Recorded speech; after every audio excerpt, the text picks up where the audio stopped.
Yo, dudes, the Empire's pretty chill. Maybe you could, join it or something.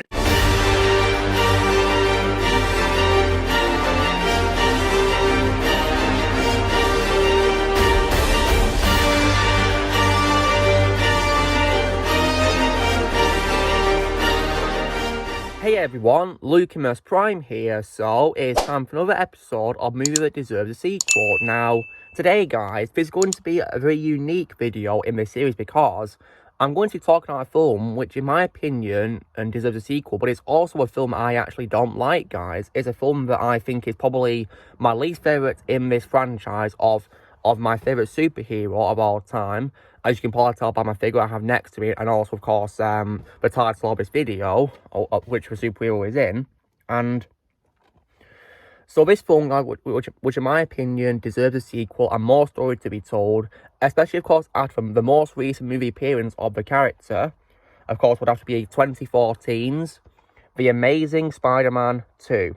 So yeah, now, even though I do hate this film, guys, I think it's horrible, and in my opinion, the worst Spider-Man movie of all time, one of the worst superhero films of all time in general, I really think it does deserve a sequel, a third Amazing Spider-Man movie. I really do, because, Andrew Garfield is my second favourite Spider-Man of all time, behind Tobey Maguire, my favourite Spider-Man, and I really think, they both deserve their next movies after they, of course, recently reprised their roles in, of course, last year's Spider-Man No Way Home. Yeah, I can't believe it's nearly going to be a year now since this film came out. Yeah, because this month is literally a year since it came out, yeah. And the time of recording is the beginning of a month it came out, so yeah, wow.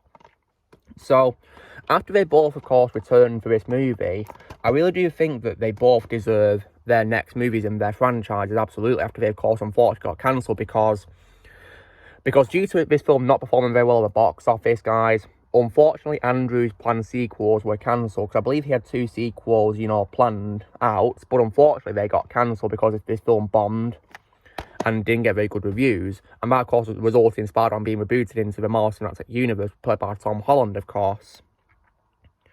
So, now, I will say as well, guys, if you were to ask me, which one of the 2 Spider-Man actors deserves their next movie out of Tobey and Andrew, I will say that while Tobey is my favourite Spider-Man of all time, and of course, I do, however, think that Andrew should get his film first, because compared to Tobey Maguire and Tom Holland, who both have Spider-Man trilogies each, Andrew sadly does not. He, of course, only has his 2 standalone movies, and then, of course, he appeared recently in No Way Home. So, I really think, he deserves to have a third movie. Really does. Because if Tom and Tobey can have trilogies, so can Andrew. Absolutely. Why not? I don't see why not, eh? Definitely think he does deserve another movie. Absolutely. And in interviews for a movie, when Andrew finally confirmed that he was back as Spider-Man in the movie, of course, after lying for ages about it, yeah, he actually said that he is open to returning in the future as Spider-Man. So I really hope that Sony decide to greenlight his third movie. Because after he, of course, appeared in No Way Home, guys, it's literally proof that he still got it to play Spider-Man in a third Amazing Spider-Man movie. Because even though Andrew is 39, guys, and next year he of course, will be 40. Yeah, wow, I can't believe it, he's going to be 40. I think he still got it to play Spider-Man. I mean, even Tobey Maguire, of course, came back and he was 45 when he filmed his scene. So, yeah, if Tobey can do it in his 40s and so can Andrew Garfield, absolutely. So, yeah, so that's why I really hope that Andrew gets a third film after this film, guys. And it could hopefully repair the damage done by this movie. No Way Home has thankfully done that in some cases because it gave Andrew a redemption arc in which he's able to stop Michelle Jones from falling to her death after he, of course, could not save Gwen in Amazing Spider-Man 2. So, I really hope they do give him a third film to further repair the damage done by Shazam 2. I really hope so. Because, like I said, guys, I think this movie is horrible. I don't even call it The Amazing Spider-Man 2, usually. I call it, the not-so-amazing universe setup. That's what I call it, because all it does is it focuses on setting up a shared universe. It does not focus on Spider-Man. So hopefully this third film will actually focus on Spider-Man this time and not be a universe set up. I really hope so. Because it gets really annoying how films tend to shove all these setups down my throat like that. It's very annoying how it does that. You know, this is one of the offenders, and there's other worse offenders too, such as Scoob and The Mummy 2017 as well. God, I hate those movies. So yeah, can't stand them.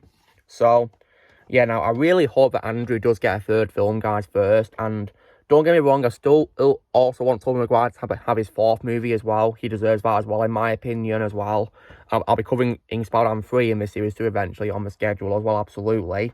So, in the meantime, though, I'm going to be, you know, waiting, you know, can't wait for a third movie, to be honest. But, you know, in the meantime, I'll keep, you know, supporting Andrew as Spider-Man. Because, for example, I'll of course rewatch his first movie, which I think is probably the most underrated Spider-Man movie of all time. I'll definitely give this rewatches, because yeah, I like to do Spider-Man marathons a lot of the time, guys, like the Raimi trilogy, and of course this as well. And if I feel like it, I might probably rewatch this, even though it is not very nice to watch. But I'll only watch it only for Andrew and also for Emma Stone as Gwen. You know, those two are probably, in my opinion, the best part of the movie, with their chemistry and their scenes together. And that's probably about it, really, when it comes to, you know, the good qualities, I guess. And it did also as well give us a much better suit design as well, because, yeah, when you compare, you know, the two suits, yeah, I think the one from 2002 is more superior in terms of being accurate to the comics, yeah, which is definitely saying something. And I'll also, as well, of course, keep rewatching No Way Home, which is also my favourite out of Tom Holland's trilogy as well. And in my opinion, this is where my journey with the MCU ended. Because after I watched this movie, guys, I quit the MCU and I'm not watching anything else after it. And this would definitely go away for me to close my journey, 100%. And I'll watch it, you know, to see Andrew and Tobey come back. Because, yeah, that was probably my favourite part in the whole movie, no doubt. And heck, I'll even keep supporting Andrew by playing as his suit in the Spider-Man PS4 game as well. Absolutely. Because, yeah, it is really cool that they added his first suit into the game to play as, but I hope they add his second suit as well, because I prefer that suit, because it's more faithful to the comics, and I really hope they do add it in the future as, like, a free DLC or something. I mean, because, like, if they can add his first suit, they can add his second suit, right? Yeah, of course. I mean, maybe we'll add it in a Spider-Man 2 PS5 game, maybe, or something, but, yeah. I, of course, don't plan to, you know, play that yet, because obviously it's not out yet, and also I've not even got a PS5 anyway, so yeah, exactly. But in the meantime, I'll watch Andrew's films like I would on a Spider-Man marathon, and I'll also as well play the suit on the game as well, sometimes in free roam, absolutely, because I've already completed the game as well, so yeah, exactly. I'll probably do it in free roam. So, guys, this will be covering the next episode of Movie That Deserves a Sequel. And today, guys, I was talking about why, in my opinion, The Amazing Spider-Man 2 deserves a sequel. Which is definitely saying something, because I don't like the movie. But in my opinion, Andrew Garfield does deserve his third movie. Absolutely. So, you know the drill, guys. Be sure to give this video a like. Also, be sure to let us know in the comments what you guys think of The Amazing Spider-Man 2. Do you think he deserves a sequel or not? Does Andrew deserve his third movie? Let me know in the comments below. Also, be sure to join Team Prime by pressing subscribe movies coming in the future. If you would like to be a member, you can respond in your piece of art or the description. And with great power comes great responsibility.